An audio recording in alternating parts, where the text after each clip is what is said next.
A little boy who should have been getting ready for kindergarten instead was reported missing. And it gets worse. Los Angeles police found his body in a dumpster. Investigators say he was beaten to death. And the man accused is his mother's ex-boyfriend. Now, 20-year-old Brycson Gaddis is charged with murder. I'm Kennedi Walker, and you're watching Law&Crime. 5-year-old Elyjah Hearn is remembered as a joyful, fun-loving child. The kind of kid who lit up every room he entered. He was autistic, and while he hadn't quite mastered his speech yet, that never held him back. Born on March 20th, 2020, in the middle of a pandemic, Elyjah entered a world already full of uncertainty. But no one could have imagined how tragically and how violently his life would be taken. According to the Los Angeles County District Attorney's Office, Elyjah was fatally beaten inside an apartment complex on July 11th. The next day, his body was found in a dumpster. The man now accused of his murder is 20-year-old Brycson Gaddis, the ex-boyfriend of Elyjah's mother, but not his biological father. Gaddis was arrested after police received a tip that led them to an apartment in Panorama City. 5 people were initially detained, but only 2 were taken into custody. Gaddis now faces 1 felony count of murder and 1 count of assault on a child causing death. And court records reveal a violent past. Gaddis was previously charged with domestic battery, false imprisonment, and injuring a spouse in early 2025. Most recently, he faced felony charges for carjacking and assault with a deadly weapon, but those were dismissed because of a lack of a speedy trial. Now, a community is grieving the child at the center of this tragedy. Dozens gathered for a vigil to honor Elyjah, to remember his laughter, his energy, and the bright, innocent spirit that touched every life around him. And here to break down this story with me is civil rights attorney Joe Richardson. Joe, thank you so much for coming on today. Good to be here. So let's just jump right in. I mean, when a child is killed and there are signs of previous violence, is it ever possible to say the system failed? Yeah, you look at a lot of things, right? Because it's so senseless, etc. So, what areas do you look into? Do you look at what the system did with this particular individual that has had a lot of problems? He's on the young end. Should he even be on the streets, right? There's the question of you don't necessarily want to judge mom, but maybe you think about mom. How did this situation occur? Now, she was an ex-boyfriend, so maybe she got wiser. He was an ex-boyfriend, so maybe he got wiser, but she's gotten wiser, but you're still in a situation. So it makes you question a lot of things, right? And the fact that this person was convicted of a lot of things or had a lot of problems before, and so it wasn't entirely unforeseeable. Apparently, in both Bakersfield and LA, he's been part of issues and situations where there's been phone calls where the police has been called out for domestic violence or those types of things. It certainly makes you wonder out loud, is there something that maybe the system could or should have done that it did not? Absolutely. And I mean, just with your experience, I mean, what's unique about building a legal case when the victim is a young child who can't testify for themselves? Well, it's gosh, it's just so sad and it's just so heartbreaking because first of all, not that there are always any good excuses for someone dying, but there's no good reason for this either. This is not a fight gone wrong. This is not. There's nothing to say, and there's nothing that makes a 5-year-old in the middle of a relationship or former relationship fair bait, as it were, for someone to tragically lose their life. So nothing makes sense here, right? So looking at it, you just have to do the things the best way that you can. If you are a system, he is entitled to a presumption of innocence. It doesn't look good at all, but there's so much that went wrong here, and you have a truly innocent party that has paid the ultimate price for whatever it is that went on before. None of it will make enough sense to say, oh, this should have happened this way. And that's what makes this so bad. Absolutely. In a case like this, I mean, does the child's disability, Elijah's autism, add any legal complexity or consideration? I don't think so because I think this is so egregious, right? There's nothing to say. You're a 20-year-old that, and we're talking about an ex-boyfriend now, right? You're a 20-year-old and you're not responsible for this child. Okay, so there's nothing that keeps you from walking away. There's nothing that says this child is autistic and on the spectrum, and therefore he egged him on, and somehow it would be understandable that it would result in death and throwing someone in the garbage. And so there's nothing that's going to desensitize or lessen the blow for him, as it were. Well, I didn't mean lessen. I mean, like, is there any way even the charges could get upgraded since the child had a disability? I think there can be an upgrade because for two reasons. First of all, there is the matter of, this is not a second degree thing. This is not, and I think it makes the child and the circumstances more sympathetic and more likely to come after him. The other enhancer is his previous crimes, right? The things that he's done before, etc. Whereas on the state side, we just got done talking about this with P. Diddy. If he was on the state side, he could do 50% plus one, but and be done. But on the state side, there are enhancers as well, and one of those enhancers are previous convictions. So. Absolutely. And just the charges that he's facing. I mean, he's charged with murder and assault on a child causing death. What's the strategic difference between those two charges? Well, I would say that murder is the greater included offense. This includes everything, and depending, murder implies a certain volition, right? And so, therefore, there may be a situation. Let's say, God forbid, the mom was involved in this somehow, or maybe she gets, or someone like her, or someone situated as her gets the lesser included offense. There's a harm on a child causing death. Murder implies an intent, deliberation, all of these things that really intensify and put this in the worst circumstance. Because they could charge him with both, they're going ahead and doing that. But theoretically, an accomplice or someone else that was there, and I believe a couple other people were held, at least for a moment, might be people that you might try to convict on the quote lesser included offense. But in his instance, he gets it all because he seems to be the ringleader in this. He seems to be the person that did it, got rid of her, got rid of the child, etc. And so the intent is there for him to be charged with murder. Is it also just about ensuring that something sticks? I mean, of course, it appears at this point in time, after reading everything, that it may be an open and shut case, but I guess you just never know. Is that why prosecutors decide to, I don't want to use the term pile on, but add on these additional charges? Yeah, I mean, I'd rather have a charge and not need it than to need it and not have it, right? And so, therefore, someone like him, you're going to charge with everything that you possibly can, right? And so, again, some others that are differently situated might be just the lesser included, but for him, you're going to charge him for everything he's quote eligible for, and the idea that maybe he's convicted of the lesser offenses as well as the larger offenses, that may help ensure that the potential punishment, etc., is intensified if he is conclusively convicted of all of these things. Could they have charged special circumstances like torture or cruelty to potentially seek life without parole or even the death penalty? Theoretically they could, but right now, the death penalty is kind of at a standstill in California. And I would say this as well. California is a little bit more honest about the whole idea that the death penalty does not have a preclusive effect, and an eye for an eye leaves everybody blind. And so it might make some people feel better to charge someone with the death penalty, but because of the automatic appeals, et cetera, et cetera, et cetera, and from a societal standpoint, it's so much more expensive to give someone death as opposed to give them life. It's probably more honest to say this guy can get 25 years to life, and as a practical matter, because of this manner of death, etc., he would never see the light of day.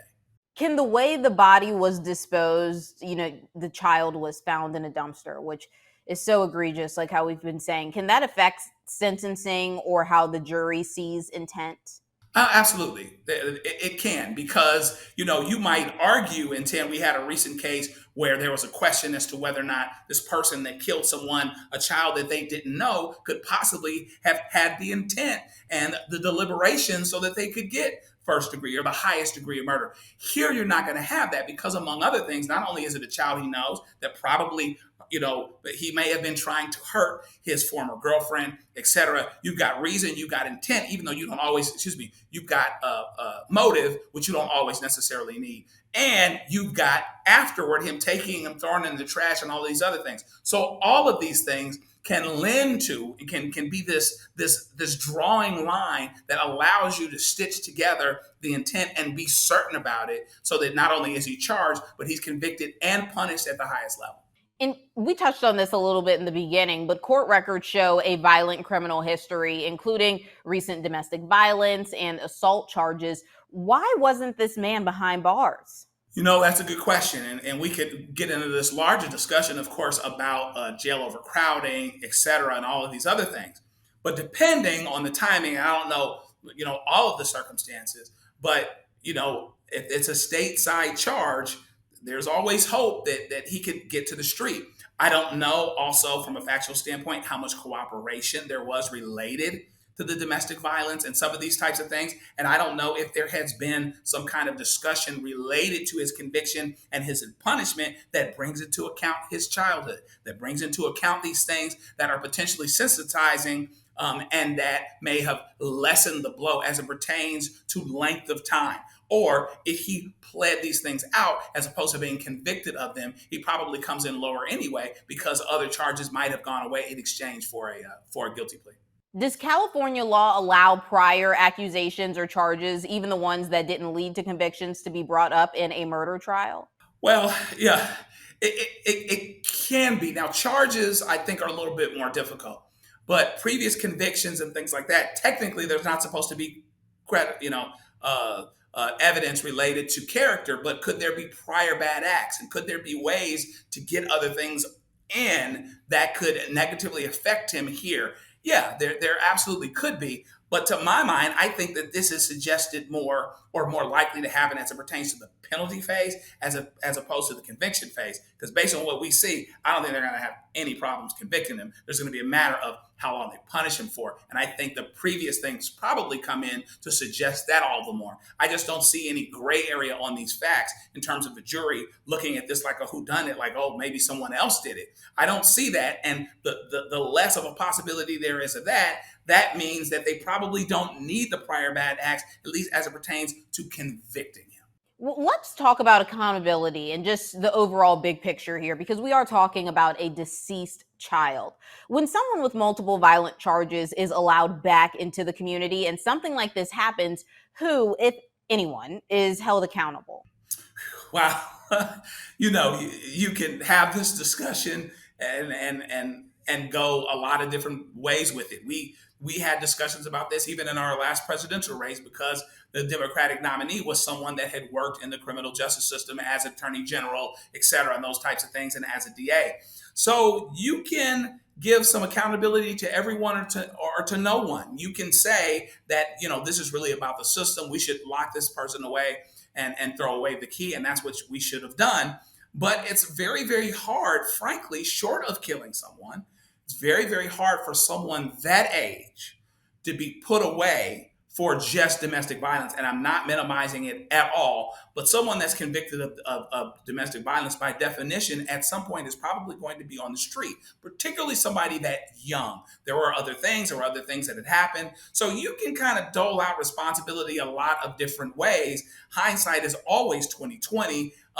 And the charges were the charges previously. The punishments were the punishments. I don't know if he hit the street a little bit earlier because of overcrowding and things like that. Might depend on which county and some of those types of things. And again, there's a matter of if he pled, if he's in jail for a couple of years waiting for something to happen. You plead to 5 years, you plead to 4 years, you might get out on time served with probation. That's just the way that it works. And so we can talk out loud about whether we lock the door and throw away the key, and when we do that. But that was a whole cause of a particular political discussion when it pertained to drug offenses and things like that. If it was simple, somebody would have put a patent on it and sold it. And we see very, very clearly now, and we can always say that, but we always do after the fact. But based on what he'd been convicted of, sure, it's outrageous that he wasn't behind bars, or that he did this at all. We're going to naturally ask, why did it happen? Could there be something that we could have done to prevent?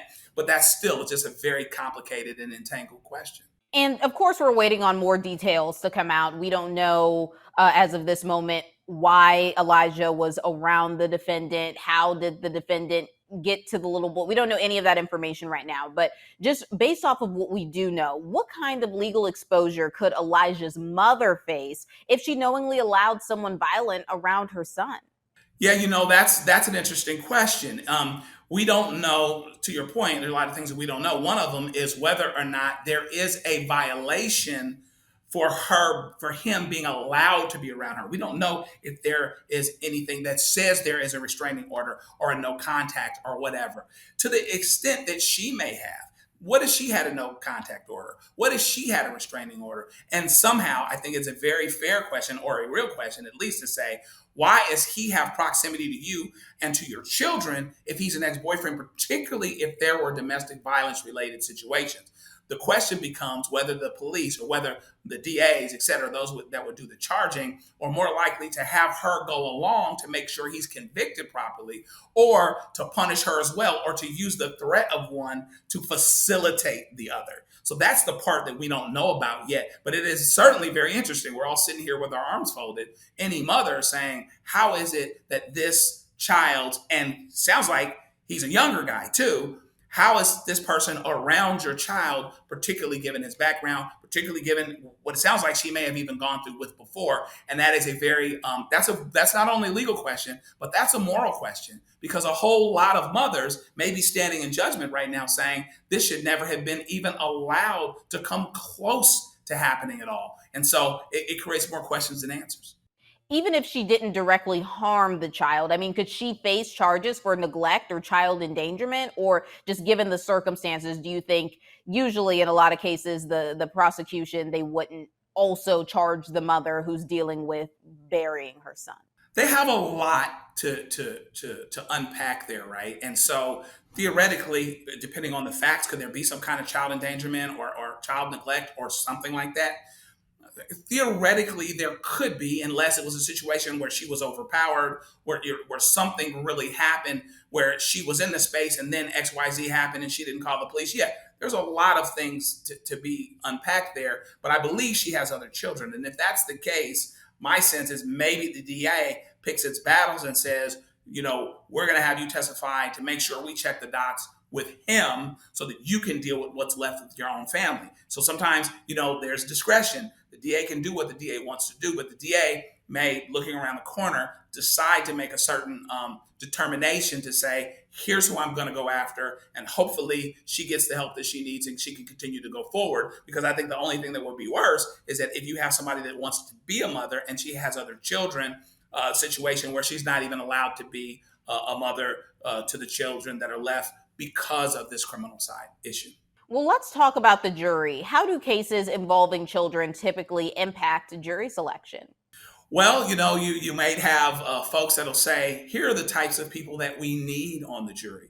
A case like this, though, is so egregious that I'm not sure that, first of all, this defendant is not going to have the means to, this is not an O.J. Simpson situation where you go and get the Johnny Cochran of the day and you pay millions of dollars to get great jury consultants and all these other things. I think that all segments of society will be equally aggrieved and will equally shocked to the negative by the facts that we have here. So I don't know whether these guys stand back and they look at this potential situation and say, because I'm younger, because I'm a young mother, because I'm an older mother, who is it that's more inclined to apply grace to this particular individual? And I don't know who that is. I mean, it would be a stab in the dark. They'd be taking an educated guess about it. But when things happen to children who are innocent victims, whether you're talking about sexual assault or whether you're talking about murder, I don't think anybody's particularly sensitive to that. Where does the defense even begin to fight this? I would say you have to get to his mental state.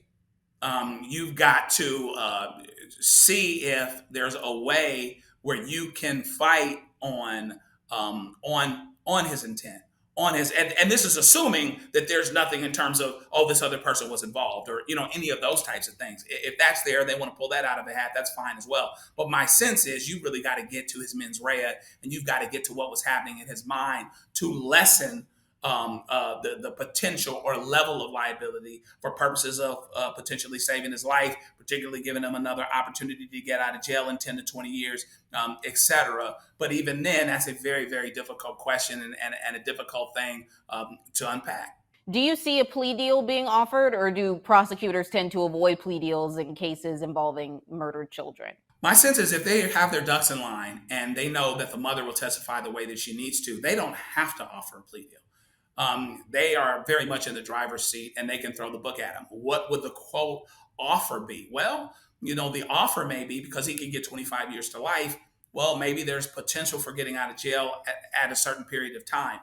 This also assumes that his enhancers related to his previous crimes really put him in a worse situation where they could offer him something that gives society what it needs, puts him away for a long time, but maybe gives him hope of, with 20 to 30 years of rehabilitation, getting back on the street. But they don't have the pressure of having to offer a plea deal at all, particularly if their facts are in line. And I don't know that they do it because so many people are watching, and this is so egregious, etc. Now, if there was a question between life or death, that would be the clear line of demarcation. We'll give you life in prison without possibility of parole, so we don't have to give you the electric chair or the gas chamber. But that's not happening in California. So you don't really have that line of demarcation. So it's important to wonder, what else might be out there for them. But they have no pressure at all in this case, because they can throw the book at them, and the jury probably helps them, and they probably are going to be successful. Well, this is a case that we will definitely be following. Joe, thank you so much for coming on today. Thanks for having us. Appreciate it. A GoFundMe has been made for Elyjah's family. The funds will be used to help Elyjah's family with funeral and burial expenses. For Law and Crime, I'm Kennedi Walker.